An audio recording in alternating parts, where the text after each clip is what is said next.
समीकरण 5x minus का y minus का 5 बराबर का 0 दिया हुआ है।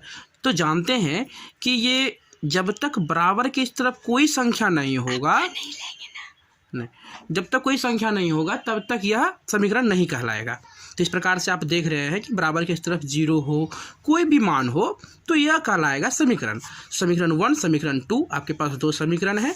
तो पहले समीकरण से चलते हैं। समीकरण इसको मान लेते हैं 1 और इसको मान लेते हैं 2। सबसे पहले इस तरह का एक ढांचा बनाएंगे जिसमें कि हम कोई मान रखेंगे, x का मान रखिए चाहे y का मान रखिए, जिसका भी इच्छा हो आप रख के उसका वैल्यू निकालिए। चलते पहले समीकरण क्या है हमारा, 5x माइनस का y माइनस का 5 बराबर का 0।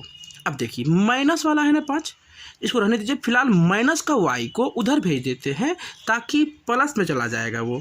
तो 5x माइनस का 5 बराबर का y। अब देखिए माइनस का 5 है, अब माइनस के 5 को उधर भेज देंगे तो प्लस में आ जाएगा। तो 5x बराबर का y माइनस जो माइनस 5 था वो प्लस 5 हो जाएगा। इस प्रकार से आप क्या देखते हैं कि सभी माइनस वाले प्लस हो गए। अब यहाँ पे जो 5 है वो मल्टीपल में है। इस प्रकार से एक ढांचा फिर तैयार करते हैं जो गुना में है। अब बराबर की तरफ आएगा तो क्या बन जाएगा, भागा बन जाएगा। तो y प्लस 5 बटे का डिवाई का 5 लिख देंगे।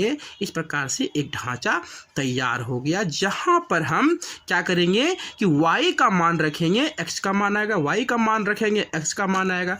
अब ये y का मान हम कहां से रखेंगे, कैसे रखेंगे, किस प्रकार रखेंगे, ये डिपेंड करता है आपके सोच पर कि आप यहाँ पे कौन सा मान रखना चाहते हैं। आप जो मान रखेंगे वह मान ध्यान रखें दशमलव में ना आए, वह ध्यान रखें कि वह कभी बटे में ना आए, क्योंकि नीचे 5 है।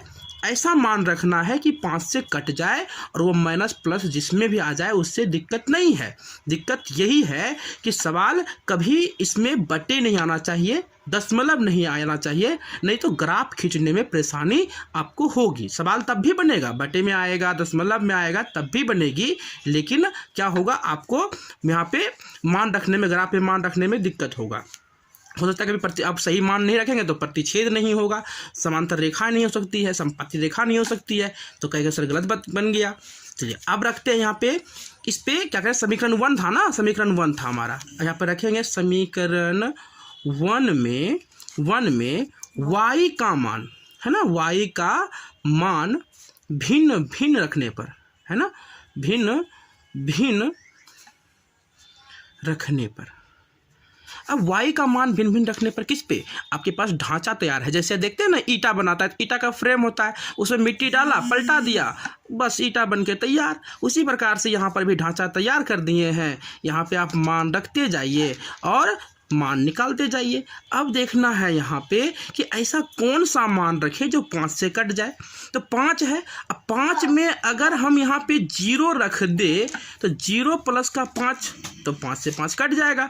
तो हम यहाँ पर y का मान रख देते हैं 0। तो इस प्रकार से क्या हो जाएगा, x का बराबर y का मान क्या रखे हैं 0, तो प्लस का 5 और बटे का 5। अगर हम जोड़ेंगे तो ये 5 बटे का 5 कट के कितना हो गया 1। एक सारणी बनाना है, इसको बोलते हैं सारणी। ये सारणी बनाना है। इस सारणी में आप x y लिख लेंगे, एक x दूसरा y।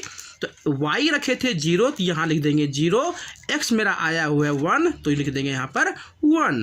एक काम हो गया। दूसरा चलते हैं, फिर y का मान रखते हैं। y का मान क्या रख दे, अगर यहाँ पे 2 रखेंगे तो 2 प्लस का 5 7, 5 से नहीं कट रहा है। 3 रखेंगे तो 3 प्लस का 5 8 नहीं कट रहा है। 4 रखेंगे तो 9 हो जाएगा, नहीं कटेगा 5 से। अगर 5 रख दें तो क्या होगा कि 5 और 5 10 और 10 5 से तो कट जाता है। तो इस प्रकार से y का मान हम रख देते हैं 5 और यहाँ पर x बराबर 5 प्लस का 5 बटे का 5 और जोड़ने के बाद ये 5 5 हो जाता है 10। अब बटे का 5 कटा देंगे तो हो जाएगा 2, x बराबर आ जाएगा 2। तो इस प्रकार से आप क्या देखिए कि y का मान रखे 5 और x का मान कितना आ गया 2। एक चलिए ये समीकरण 1 बन चुका है हमारा, है ना। अब समीकरण दूसरा, क्या समीकरण दूसरा में क्या करते हैं कि समीकरण दूसरा से 3x माइनस वाई माइनस का 3 इक्वल टू 0। सेम काम करेंगे इस वाले समीकरण में भी 3x इक्वल टू 0। देखिए हम क्या करेंगे, थोड़ा फास्ट कर लेते हैं ताकि इधर तो समझा ही दिए हैं, ताकि टाइमिंग ज़्यादा हो रहा है। तो y चला जाएगा उधर तो प्लस में, और ये प्लस में 3 हो जाएगा। x equal to y plus का 3/3 हो जाएगा। और फिर जाके ये ढांचा हो गया तैयार। यहाँ पे रखेंगे कि समीकरण 2 में y का मान, पेन दे दिया धोखा, खोज रहे हैं दूसरा पेन,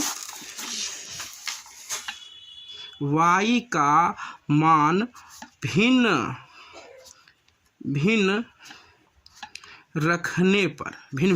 रखने पर तो क्या होगा, यहाँ पर y का मान रख लेते हैं क्या कि 3 में अगर 0 जोड़ देंगे तो 3 ही रहेगा, 3 से आराम से कट जाएगा। तो y का मान 0 और जाके ये बन जाएगा x बराबर का 0 प्लस का 3/3 अर्थात x बराबर का 3/3 कट के आ गया मान 1। यहाँ पर भी एक सारणी बना लेंगे, और सारणी बनाने के बाद उसमें भी आप x y लिख लेंगे, x और y लिख लेंगे। y का मान रखें 0, x का मान आ गया 1।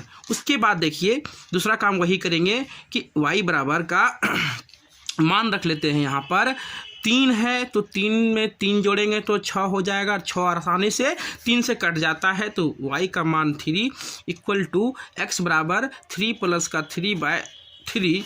तो x इक्वल टू 3 3 6 होता है, 6/3 कट के आ जाएगा कितना 2। तो आप क्या देखें कि x मान कितना आ गया 2। यहाँ पर y का मान रखे 3 और x का मान आया 2। इस प्रकार से समीकरण हमारा ढांचा बन के तैयार हो गया।